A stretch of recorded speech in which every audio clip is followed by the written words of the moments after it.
Factory. Plus we have one joining us from Randolph today.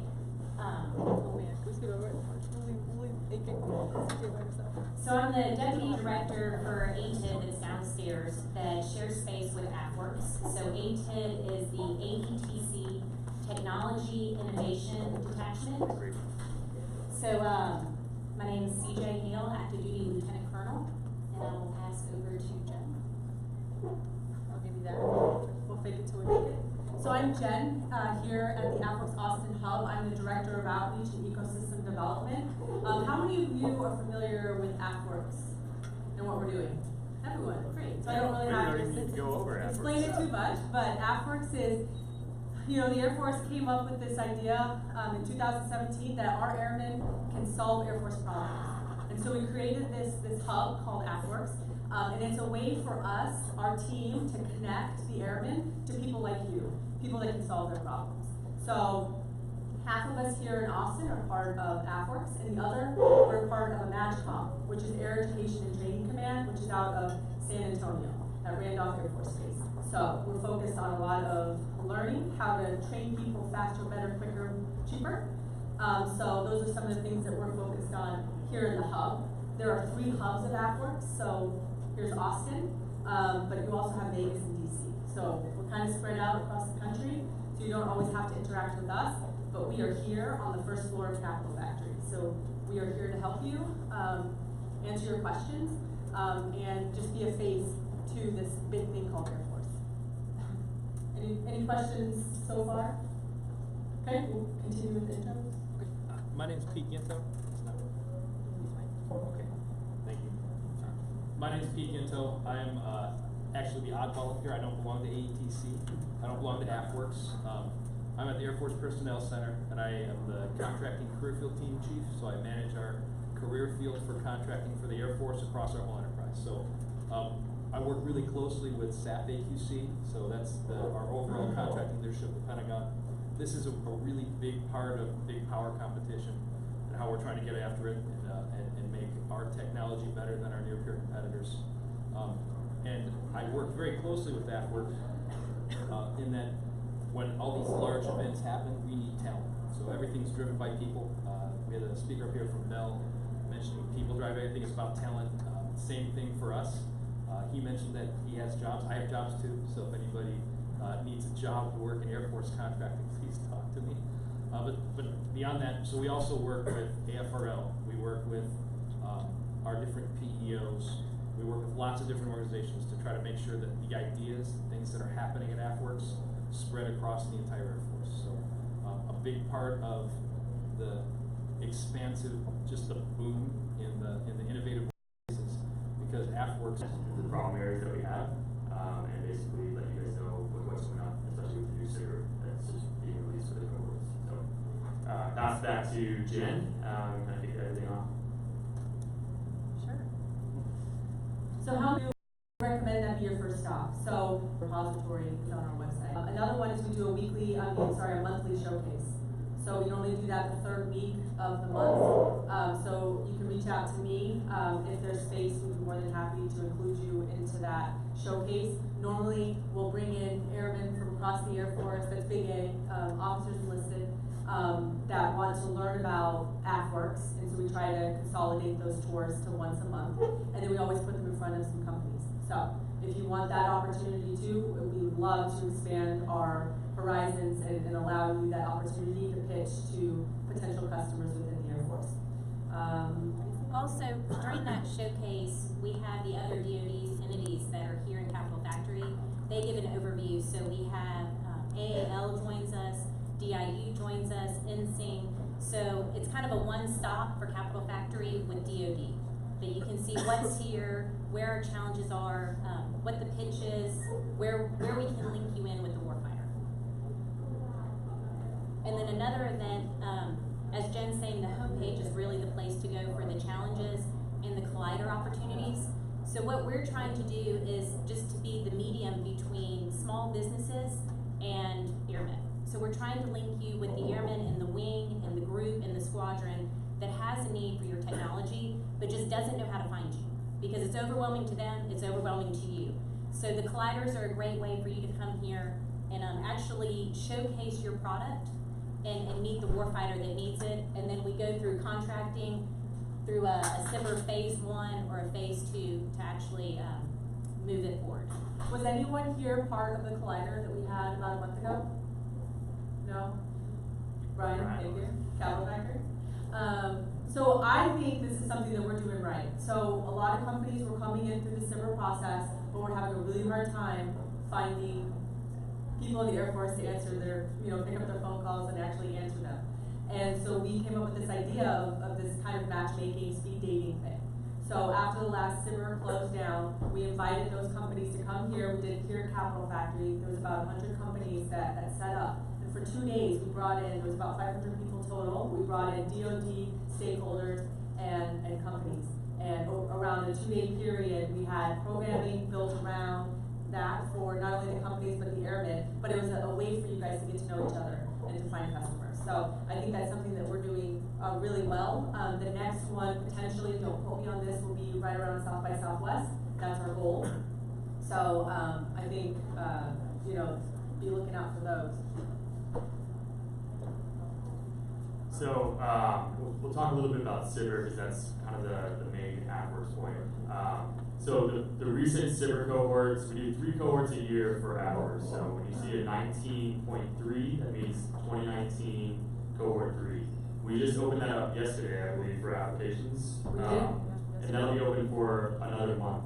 So in those SBIR, that's really the way we're looking at taking the cool stuff that you guys are doing, integrating it into the Air Force. The phase 1 is $50,000 non-dilutive capital. That gives you the opportunity for 3 months or 6 months to find an Air Force stakeholder, to sign a memorandum of understanding, and then you can apply for a phase 2, which is up to, I think it's still 1.5 million of non-dilutive. But we also match to, so if an Air Force stakeholder brings in some funding, we'll match it 2 to 1. If an investor brings in funding, we'll match that 1 to 1. It gives you a really cool opportunity to get, we'll talk about specifics. We'll let the money guy. But it gives you a lot of opportunity to actually work with the Air Force, take a prototype from that 80% solution that you have now to the 100% solution that the DoD is looking for. And then eventually, if that's successful, move it into a phase 3 SBIR, which actually has a really great opportunities for the small businesses. But on the website, we actually talk about the focus areas of the Air Force right now for the SBIR. We have 13 open focus areas, including the open topic. But the 13 right now that we're looking at are cyber systems. So as everyone knows, the Air Force has a big interest in cyber. We're looking at Air Force communication security, so ComSec, tactical level innovation, artificial intelligence, machine learning, multi-domain command and control. Multi-domain operations is really a huge push right now for the Air Force and the rest of the DoD. We're looking at cruise missile defense, anything to help with NASIC, the National Air and Space Intelligence Center, fatigue analytics, so trying to figure out, how can we identify people who are fatigued and use that for risk assessment. Simulators, immersive training, base of the future, theater battle control, so there's a couple of different subcategories into that. And then finally, electric vertical takeoff and landing, and then urban UAS mobility. So all those are specific problem sets that the Air Force has that you can apply to for those focus areas. But if your technology doesn't necessarily match to one of those, you can also just apply to the open topic. Say that you have some military utility and AFWERX goes through and says, hey, this is a great idea, we'd like to work with you. A lot of those focus areas also have pitch days. So the actual program executive offices, such as like video, digital, or Space and Missiles Command, will actually do a pitch day where when AFWERX down selects to whatever for the phase 1s, you'll be invited to a pitch day to actually pitch to the command and the program offices within those, which also gives you the opportunity to meet one-on-one with those the program offices and the Air Force stakeholders. And so all the information on the pitch days are available on the SBIR website, and I think there's about 10 or 15 of them this year. But that's another really cool thing that AFWERX has kind of stood up. It gives the opportunity for you to go in front of an entire, hundreds of people or potential stakeholders to give your opportunity for your pitching your technology. But I don't know if you want to talk a little bit about the SBIR contracts and what you can win from them. Yeah, I was actually going to jump in at this point where I'll ask my panel members to tell me to shut up if I talk too much. So addition to the SIBR 2, so we have a new SIBR 2 Plus or Super SIBR. So we have more funding potentially available. If you want a SIBR 2 and you can demonstrate that you have something that actually works, that matching can go up dramatically. So the minimum award for this SIBR 2 Plus is $3 million. And the matching part here is a little different. So in the past we've had trouble with SIBR 2s transitioning to SIBR 3s. This is an attempt, one, to create competitive market basis, two, attack strategic problems of strategic importance, and three, involve the PEOs, the program executive officers, and their big portfolios very early in the process. So with the Super SIBR, once you demonstrate your SIBR 2 works, if a PEO wants to bring funds, the small business office, the SIBR office will match their funds 1-to-1. And also, if you can get independent funding, so venture capitalist funding, whatever you want to call it, the SIBR office will match that at 50%. So again, that one, the minimum for that award is a $3 million effort. So that's an attempt to really scale up whatever your product is to create competitive base for us, and also to help you get it into the commercial marketplace as well. Because big picture, that's what makes things really affordable for the government. If you can sell it in the commercial marketplace as well, which obviously that's a huge interest for you too. So then, the other point is that, oh gosh, the other point of that is there's no maximum right now, which presents a really big opportunity for if you guys have raised venture capital funds or investment funds, and the PBOs is seen as a strategic capability. Yeah, I think it's a huge opportunity. And just one other thing, the foot stomp. So again, with pitch days. So you mentioning the PEOs doing pitch days, or the centers like SMC doing a pitch day. That's great. It's spreading there. But I also want to highlight to everyone that this is spread to bases as well. I don't know, had anybody heard that MacDill Air Force Base did a pitch day in Tampa? A couple of people, so Joint Base McGuire was doing that as well. So part of us bringing in talent from all over the place to support these events is to distribute it out to the field. So in the field, down even at the base level, people will understand how we're doing this and try to tap into that SIBR pot of money and really fully execute. Another historical problem was under execution of that fund. I don't think that's going to be a problem anymore because people now see and know what's there. So one thing I really like to highlight to people is just the way Air Force bases work operationally. Has anybody heard, just show of hands, anybody heard of a director of business operations before? 2 people. So usually people don't know that, but contracting squadrons at a base will have a commander, a squadron commander, and then they'll have a DBO. The DBO, about 3/4 of the time, is the small business specialist for that base. So one thing, and these kind of venues, I really encourage people, if you're interested in doing business at the base level, find out who the DBO is, reach out to them. If they're the small business specialist, they're fantastic points of contacts at the base level. And if they're not, they'll point you to the small business specialist. That is awesome. I didn't even know that. That's great. I learned something. Learn something every I day. should write that down. That's my So we are here to help you. So reach out to us. We're First Floor Capital Factory. As Jen said, the website. Pete's mentioning if you need help, can't find who that person is, we're more than happy to help link you up with that DBO, new contracting term we learned today. Yeah. But I think the easiest way to start is go to the website, join into the call, look for the collider opportunities, as Kyle's saying, see what challenges are out there for AETC. So you have your bases. We're MatchCom rep here for Air Education Training Command that's at Randolph Air Force Base. Our 3 lines of effort right now, our focus areas, are immersive education. 2 programs that we have right now are Pilot Training Next and Maintenance Next that fall under that. They both came out of here. We've been here 1 year. Data enabled force. So we have multiple programs right now. Kyle can talk to one of them going on. The push to actually utilizing the full capacity of data for decisions for senior Air Force leaders. And then the 3rd area is network recruiting.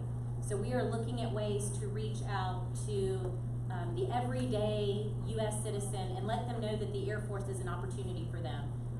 Unfortunately, our numbers have decreased throughout the years, so we're trying to find that talent management and reach out to the next generation and encourage them to join the Air Force and join the DoD. Should we open it up for questions? Do you guys have any questions? None? Oh man, we all got off. Just real quick on the SIVR process, you got any recommendations or techniques on how to fill out the application? Any success stories or anything on that? Let me check to see, is there any success stories? Anyone that I know? No, we should have done that. So I'll just throw it out. I don't think there's necessarily, the biggest tip is make sure to follow all the instructions. The biggest reason that I see that people fail, companies fail to get a contract like that is just the simple things of making sure that you follow the guidelines of how many pages, because once you go over the pages, that's a simple one, just go, no, you did it. We try to make the SIVR process, the application process, relatively pain-free for you guys. Actually, I should clarify that. Maybe not pain-free, but less painful than the past. So, I mean, simply for a phase 1, it's like a 5-page white paper and a 15-slide pitch deck. It's pretty simple. You know, it takes a little bit of time for you guys to make that. But it's not something where we have to go in and build like a 30-page capabilities briefing. The instructions on the AFWERX website, there's a 1-pager that kind of gives you step-by-step of here's how you do it. And then there is a tutorial on the Small Business Administration website, the SIVR, that kind of walks you through how to do that as well. If you follow that and you prove that your company is viable, your technology is viable, and has the application in the Air Force, it's pretty decent chance. The Air Force is looking at ways that we can kind of spread the risk around. We want to minimize the amount of companies that we don't bring in, so we don't miss anyone that could have the potential of actually changing in a big impact for the Air Force. And I was going to say that under the industry tab on our website, there is a SIVR tab under that, and there's a step-by-step on there. So go to the industry tab. I'm going to add something that might sound stupid. Being involved in this process a few times, seeing some of the proposals, I've seen some things where I read it and they followed the rules, but just after reading it, how did they think this was a good idea? So it might sound dumb, but talk to people you trust, get their feedback, get their input, and make sure you're just really clearly articulating how your solution is going to work for whatever the intended problem is. That's another thing, since we have so many SIVR proposals, the clearer you can make your impact to the Air Force in that proposal, the easier it is for our tech scouts. You know, not all of us are experts in creating camouflage soldiers who don't actually, like, I don't know, we're invisible, right? Like, some of that's hard for us to imagine. But the clearer you make that in the actual defining impact to the Air Force, the better it is for us and makes it easier for us to say yes or no. Then another thing that I think I'm really kind of proud of that our hub does is that we get feedback. So if you don't, and pretty quickly, right? So if you don't get accepted into that round of SIVR, you'll know why, and we're here to help you make it better or just kind of talk through your solution. I think that's you have someone to talk to and a face. So I think that's a great thing. Just to put into perspective, just because I've actually memorized these numbers, but since 2018, over 4,000 companies have applied to SIVR or to any of our challenges, any of the things that we have out there. And over 1,000 companies have been pulled in and contracts made. It's about $250 million has been awarded. And then of that, 60% had never done business with us before.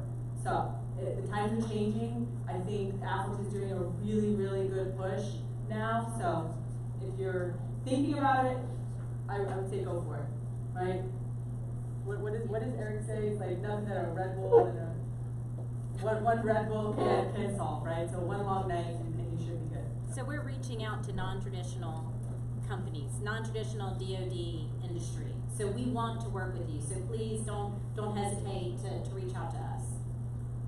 Yes, sir. Carl, you mentioned the 80% range of applicability.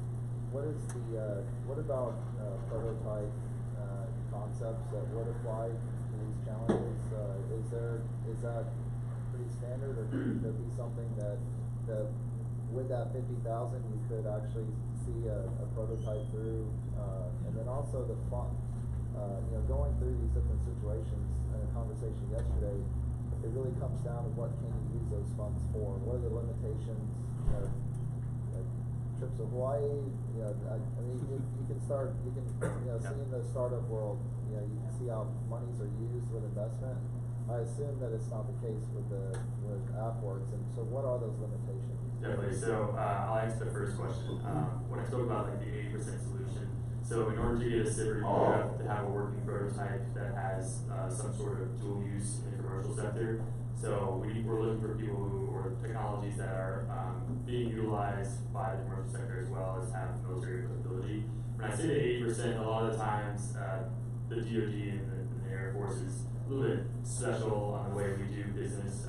Some of the capabilities that we need have to be tweaked a little bit. And that's really what that phase 2 funding is for, is to take your solution that might be 100% perfect or great for the market, right, the commercial market, and then take that funding in phase 2 to tweak it to make it to that 100% of what the military is we're looking for, right? That's the opportunity using the phase 2 funding for that. And then, successfully completing that, you have the opportunity to get a phase 3. I want to pass it off because I'm not going to be the one who can speak intelligently, but the next question was, what are the funds for the SIBR contracts? What can you legally use them for?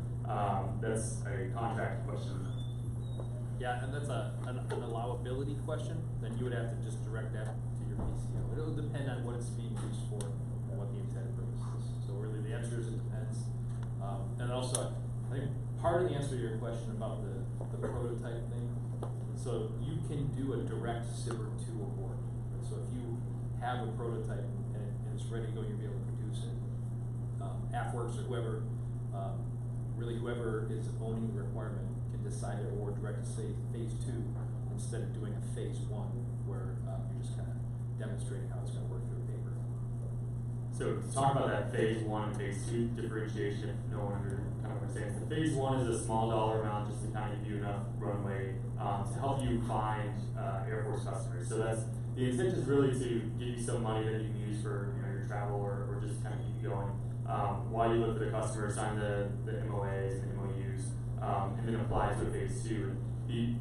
The Small Business Administration and AFWERX really wants to see companies go through that phase 1 to phase 2 process, because that really helps us make sure that you have solidified and really work through all the options to find a real Air Force customer. You can go directly to phase 2.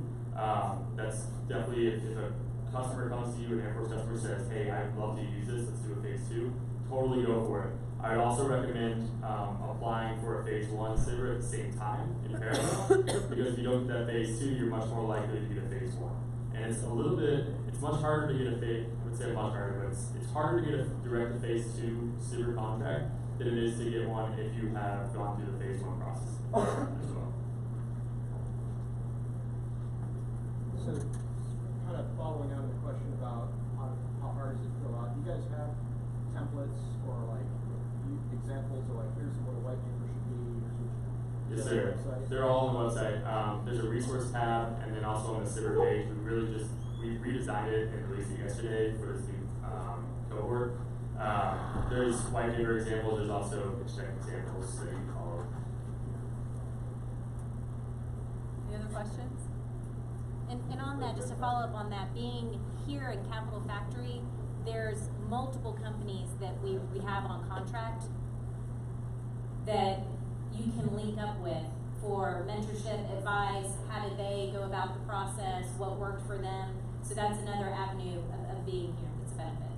And I'll just throw it again, our small business specialists are also trained to advise small businesses for any type of future business. So in addition to the DBO that I mentioned before, so there's actually a small business office at the Pentagon. I'll mention the name. If you call him, don't tell him I told you. So Scott Kaiser is the new director of that office. He just left Air Force contracting to lead that organization, and they have people, not just those folks at the base level, but they have some larger offices as well. So if you look for the Air Force Small Business Office and follow the threads there to find a small business specialist. They can provide you advice from the government side as well. And as Jen mentioned, the showcase that's once a month, normally there's 1 or 2 companies that'll give their experience with AFWERX, that if you wanted to meet with them during that would be a perfect time. Sir, you have to go to www from the AFWERX, so it's www.afworks.af.mil. And under there, you can go into for industry. There's a tab under that's the special scissor topics or SAR topics. How do you spell AFWERX? AFWERX. We talked a lot about SIBR, and one thing we forgot to mention was there's the SIBR Ask Me Anything coming up. I don't know if you want to talk about that. So that's right. So the Ask Me Anything's coming up. I can't remember the date on the top of my head, but it's coming up shortly. But It's today, but we have them every other week. So- Through this application period. Yeah, so through the application period, we're doing it bi-weekly. That's the opportunity for you to actually go talk to the SIBR team and ask questions that you might have, and just listen to some of the other questions that come up or some of the tips they have. And that's also listed on that SIBR site.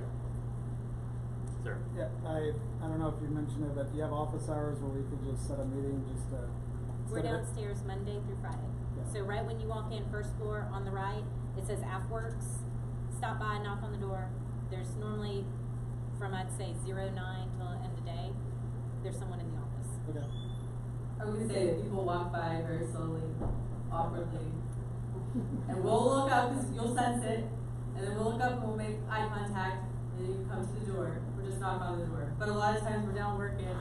Should I stay awkward or should I know it happens all the time. There's a They're simulator like, downstairs, are they so coming normally to they us? like linger around the simulator, then they'll finally make contact. But just knock on the door. If Yeah, we're it's not totally right, fine. hold the sign? It's totally fine. Want to talk? Yeah. whatever team member is in the office, we'll be more than happy to link you with the right person. And if it's not here at this hub, we'll link you with the DC Vegas or the AFWERX member that can help you. So I also just want to plug that on Monday we did a panel at the Riveter, and during that panel it had the DoD ecosystem. So DIU, Ensign was on there. We had Samantha Snapes from Re3D, so she's a SIBR company, really successful entrepreneur here in Austin. And then we had Jessica Steinhoff, another contracting officer, and then myself. I highly recommend going to listen to that. AFWERX has social media, so we have a Twitter. Jordan over here, she runs our social media for AFWERX. She's our marketing manager.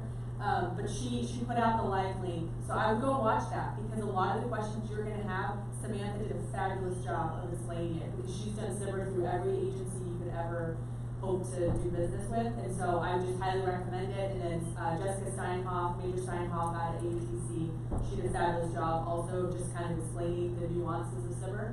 So that was an hour-long panel. So if you have any questions that we didn't cover from this, I'd recommend you go to Twitter AFWERX and watch me do this for an hour. Do you know what team's going to be at ARC WebTech this year? And if that team is going there, are you guys going to do a panel like this, or Do you know, George? is there any review of companies ARC while we're there? Air Reserve Command's what's the tactics conference? Oh, so actually our communications director is reserved, so she might be going to that, but That's a good question, don't know. But we're here all day, all week, up to the start of crawl. If you send Ask that an question. email, Kyle.palco@afworks.af.mil. But I do a business card, so feel free to come ask for my card. any other questions? Comments, concerns? Just wanted, Sir. the monthly showcase, is that open to the public? Or do you have to? Just reach out to me, so I'll give you, just because I just did that to Kyle. My name is Jen, Jenn, Mars, Marrs. So 2 N's, 2 R's, at AFWERX, AFWERX.af.mil. If you send me an email, I can answer any of the questions you have, or at least do the connection piece, and that's the beauty of AFWERX. Our job is to make those connections. So reach out to us. If we don't have the answer, we know someone that probably does. So Just the push with the Air Force with innovation, we're receiving so many visitors that it's the best way for us to do it is once a month for our active duty, our reserve guardsmen. as well as companies that are interested in working with AFWERX. So it's a broad brush of attendees. You're seeing like half the team right now, so it's you know, we're trying to do the best we can and scale this as best we can while also doing $250 million worth of contracts. So. Any other questions? Thank you for taking time this morning to This is sit more down and people. talk We with thought us. like one person would come. Thanks for coming.